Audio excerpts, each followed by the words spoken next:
लाडली ड्रामे की आज की किस्त में आपने देखा कि नाज़ो की हकीकत अब खुलकर सब घर वालों के सामने आना शुरू हो चुकी है, लेकिन इसकी मोहब्बत में पागल इसके भाई, इसके माँ बाप अभी भी नाज़ो की असलियत को समझ नहीं पा रहे।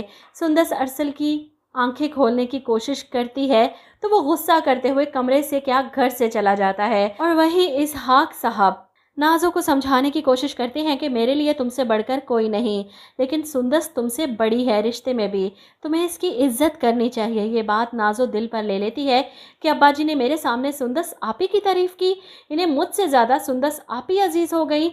सुंदस से बदला लेने के लिए वो अब हर हद पार करने वाली है। तो अगली किस्त में आप देखेंगे कि नाज़ो बहुत बड़ा खेल खेलती है सुंदस के खिलाफ। मरियम भाभी को उमर भाई के कपड़े ले जाते देखती है प्रेस करने के लिए, तो इसके शैतानी दिमाग में ख्याल आता है कि उमर भाई इस वक्त कमरे में अकेले हैं और मरियम भाभी उनके कपड़े प्रेस कर रही हैं। इससे बेहतर मौका और हो ही नहीं सकता।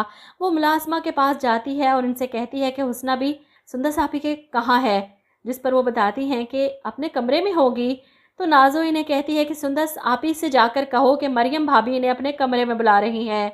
हुस्ना बी को कुछ शक होता है कि मरियम भाभी अभी वो, जिस पर नाज़ो इसे चुप करवाती है, जैसा कहा वैसा करो और ख़बरदार अगर मेरा नाम लिया तो अगर कोई पूछे तो यही कहना कि तुम्हें मरियम भाभी ने ही कहा था। मुलाजमा फिर से नाज़ो से डर जाती है, इसे अपनी नौकरी अजीज़ है, इसलिए नाज़ो की बात मान लेती है, जानते हुए भी कि नाज़ो इस बार भी कोई गलत साजिश कर रही है।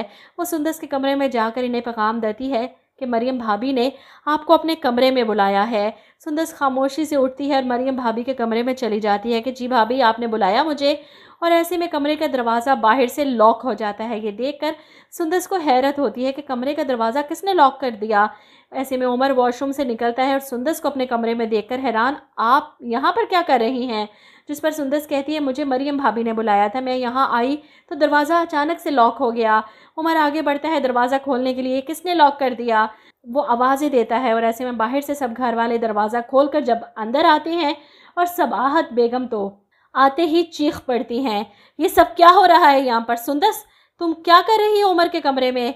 ऐसे में आवाज़ें सुनकर मरियम भी वहाँ पहुँच जाती है। सुंदस मरियम भाभी की तरफ इशारा करती है कि मुझे मरियम भाभी ने बुलाया था अपने कमरे में, आप पूछ लें मुलाजमा से।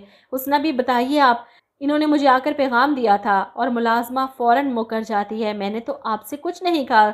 सुंदस समझ जाती है कि सब नाज़ो की चाल है, इसलिए फ़ौरन बड़े बाबा के सामने नाज़ो का नाम लेती है। सब इसने किया है, ये सारी इसी की साजिश है, इसने मुझे उमर भाई के कमरे में भिजवा कर बाहर से दरवाज़ा लॉक कर दिया। ये सुनकर नाज़ो तड़प जाती है, सुंदस आपी आप झूठ क्यों बोल रही हैं? मुझ पर इल्ज़ाम क्यों लगा रही हैं? मैं तो अभी आई हूँ आपके सामने। अब्बा जी देखें, आपकी भतीजी मुझ पर झूठा इल्ज़ाम लगा रही है। उमर की तो कोई सुन ही नहीं रहा, वो मरियम की तरफ गुस्से भरी नज़रों से देख रहा है कि ये सब मरियम ने किया जानबूझकर। ऐसे में सबाहत बेगम चीखती हैं कि उमर से रिश्ता टूटने पर तुम्हें मोहतात रहना चाहिए था। अरसल जो अभी अभी वहाँ आया है तड़प जाता है, अम्मी प्लीज़ सुंदर पर इस कदर घटिया इल्ज़ाम मत लगाइए। इसहाक साहब को तो कुछ समझ नहीं आ रही। ऐसे में सुंदस को भी शदीद गुस्सा आता है, आप लोग मुझ पर क्यों इल्ज़ाम लगा रहे हैं? नाज़ो से पूछें, ये सब नाज़ो की ने जानबूझकर किया है, इसी ने मुझे कमरे में बुलाया और बाहर से कुंडी लगा ली। ये सुनकर नाज़ो और तड़प जाती है, अब्बा देख रहे हैं अपनी लाडली भतीजी को मुझ पर इल्ज़ाम लगा रही हैं। इसहाक साहब परेशान हो जाते हैं कि सुंदस इस सब में नाज़ो का क्या लेना देना। अरसल को कुछ समझ नहीं आती तो चीख पड़ता है, सुंदस चलो यहाँ से। लेकिन सुंदस बज़िद है, मैं अपनी सफाई दिए बगैर यहाँ से नहीं जाऊँगी। अरसल ये सब नाज़ो, लेकिन अरसल इसे चुप करवा देता है। इसे लगता है कि नाज़ो की नफ़रत में सुंदस कुछ ज़्यादा ही आपे से बाहर हो गई है। सुंदस नाज़ो की तरफ देखकर कहती है, जो कुछ तुम कर रही हो ना, बहुत जल्द मैं सब घर वालों के सामने तुम्हारा असल चेहरा लेकर आऊँगी। अरसल आगे बढ़कर सुंदस का हाथ पकड़ता है, मैंने कहा चलो यहाँ से। वो इसे अपने कमरे में ले जाता है, इस पर चीखता चिल्लाता है कि तुमने नाज़ो से बैर पाल लिया है। और सुंदस अलग परेशान, आपको समझ क्यों नहीं आ रही कि नाज़ो कितनी घटिया हरकतें कर रही है? इसने जानबूझकर मरियम भाभी का नाम लेकर मुझे वहाँ भिजवाया था, आप फिर से मुझ पर शक कर रहे हैं। लेकिन इस बार मैं खामोश नहीं बैठूंगी। वहीं दूसरी तरफ सब लोगों के जाने के बाद उमर गुस्से से पागल हो जाता है, चीखता चिल्लाता है। मरियम इसे संभालने की कोशिश करती है तो उल्टा इसे ही इल्ज़ाम देता है, सब तुम्हारी वजह से हुआ, तुम्हारी वजह से मैं सबकी नज़रों से गिर गया, अपने भाई, अपनी भाभी और अपनी खुद की नज़रों से भी। मरियम चीखती है, आप समझने की कोशिश करें, मैंने ऐसा कुछ नहीं किया, मैंने सुंदस को कमरे में नहीं भिजवाया, आपको मेरी बात पर यकीन क्यों नहीं आ रहा? जिस पर उमर कहता है, तो क्या ये सुंदस ने जानबूझकर किया? मरियम फ़ौरन जवाब देती है, नहीं उमर, यकीन माने सुंदस ऐसी नहीं है, वो सच कह रही है। ऐसे में नाज़ो के ख़िलाफ़ उमर तो एक लफ्ज़ भी बर्दाश्त ना करे। वो गुस्से में मरियम पर चिल्लाता है, तो तुम कहना चाहती हो ये सब मेरी मासूम बहन ने किया?